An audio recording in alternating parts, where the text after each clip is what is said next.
Moving forward to the next drawing of today's video, we can learn how to draw this really cool helicopter which is really big. We will first draw the body and then the blades of the helicopter in the stand, and then we will color it. Moving forward to the next drawing of today's video, which is a really easy one, we can easily learn how to draw this cool truck which is towing something on his back. We will first draw the head part of the truck with the tires and the steering, and then we will draw the container which the truck has on its back.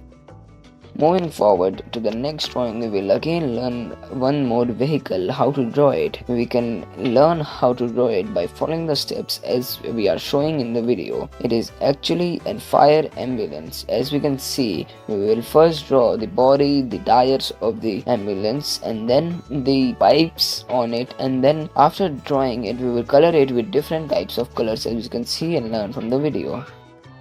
Moving forward to the next drawing of today's video, we can easily learn how to draw this vehicle once more, which is a car, and a really cool one which has a light and a star, which means it is a police car which is running through the city. We will first draw the police car, and then we will also draw the police station behind the car. As we can see, after drawing the car, we will color it with different colors to make it totally look like a police car. Thank you for watching the video.